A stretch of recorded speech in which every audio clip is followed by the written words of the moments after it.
Hey, what's going on, guys? Today we're going to talk about growing and editing a Rainbow Six channel. First and foremost, let me put a disclaimer out there that every channel's growth is going to be on a case-by-case basis, and I don't believe there's a universal way to grow at the same rate as the next guy. That being said, I wanted to tell you guys about my beginnings, getting the first 100, growing fast, and the setup and editing process I use to make videos that you guys see today. I'll be including a link to my full gaming setup down below if you're interested in purchasing any of the items, because if you do from the site, it actually helps me a lot. That's the kind of stuff that really butters my egg. I hope that by the end of this you feel motivated to take on a YouTube channel and to begin seeing growth yourself. With that out of the way, I also want to make sure this is as quick and entertaining as possible, so here we go.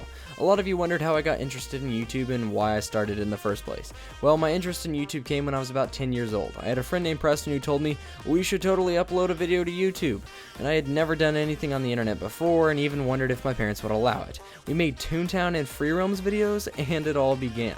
You stupid, stupid, stupid dog! No, those videos are no longer up. They were doused in gasoline and burned with fire once I realized people might actually go looking for them.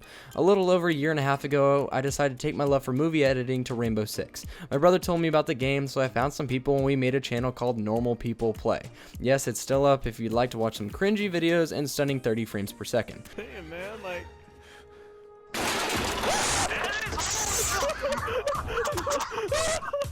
Upon realizing that I wanted to make a channel for just me, Yo Boy Roy Gaming was born.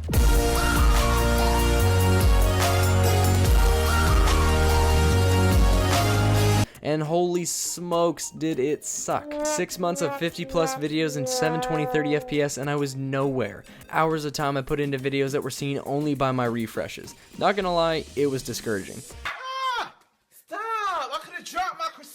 So what changed, Roy? How did you get out of the pit of despair? How did you get your first 100 subs? Let me tell you what worked and what didn't personally. First things first, if you hope to be noticed, montages probably won't cut it. Unless you're insanely creative and find unique ways to make stunning montages, most of the community doesn't want to watch a no-name get 3 kills here and there. It's the harsh reality I had to deal with.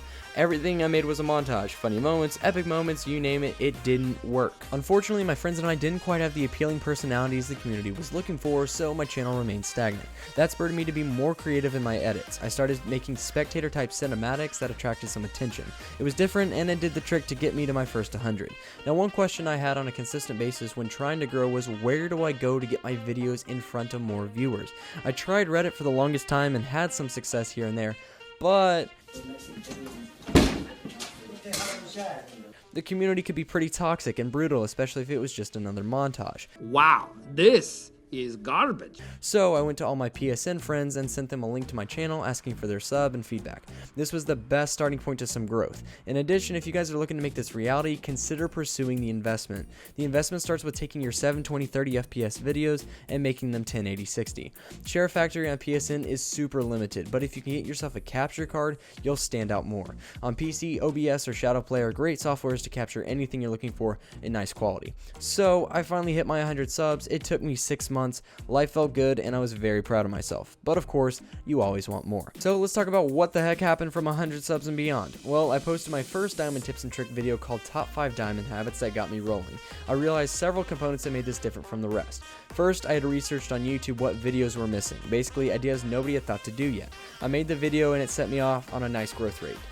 Second, my metadata tags weren't just one-word keywords, they were common phrases I felt like people would use if they were actually searching for a certain video. Tags like how to get to diamond on PS4 are a lot better than PS4 diamond highlights.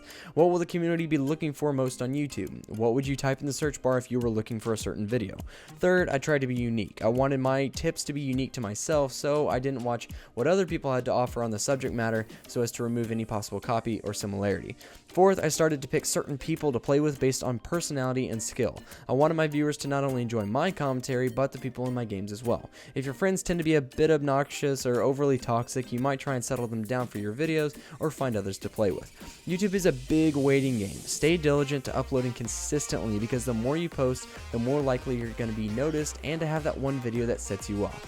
I know you guys want to hear me say, here's the magic formula to instant growth, but it just doesn't exist. It's a bitter, brutal, patient waiting game that leaves you hoping to be noticed. Try and implement some of these components I used and hopefully you can start finding your groove. Now let's take a closer look at my setup and how I edit my videos. I think the 3 biggest upgrades I took to get myself on the radar were the Elgato HD60 capture card, the Blue Yeti microphone, and my editing software Final Cut Pro. Improving these 3 things really make the viewer's experience with your videos far more enjoyable. So I'd definitely start here if you're thinking of upgrading your setup. For those of you who don't know, the Elgato capture card works by plugging it into your computer via USB, and then running an HDMI from your monitor to the capture card, and then another HDMI from the capture card to your console. This allows the screen to receive the PS4 signal, but for the software on your computer to pick up everything going on in the game. The software is very easy to use, featuring stream capabilities and recordings. The Blue Yeti mic is what you're listening to now. It's my own personal choice, but I know that there are a lot of cheaper and still nice sounding mics out there, so definitely look up what the mics sound like on YouTube before you buy. The editing software is also super important. Unfortunately, this is the priciest part of the journey. My software cost me about $300, but it was so worth it. I used iMovie and Windows Movie Maker for a while, but they were limited in the amount of overlays and things I could add to the overall video. Nevertheless, if you're looking for a free software to get started, definitely check one of those out. To help add little things to your videos, you can use cool text for fonts or thumbnails and pop-ups in your videos. This is a really cool site to give you cooler style. For music, I use Epidemic Sound, which provides copyright-free music, so I never have to worry about strikes. It does require a subscription, but I found it's a nice place to get those beats y'all enjoy so much, and the Inside the Mind of a Diamond series, of which another episode is coming out this week. To get behind the scenes on how I edit, this is what videos typically look like. Final Cut Pro allows me to add a lot of stuff on top of each other and to get the frame by frame that I need to add subtitles to Funny Moments compilations. Don't buy all these things at once, but start working to checking some of those things off your setup list. YouTube is an investment, and I hope it pays off for you guys. Coming from a guy who thought he was stuck at 100 subs forever, it is possible to grow. I wish you guys the best of luck. I hope you enjoyed the video. Stay diligent in your YouTube careers, and I can't wait to read comments about how you guys grew into YouTube beasts through the next months and years to follow. Take care, guys, and I'll see you all very soon.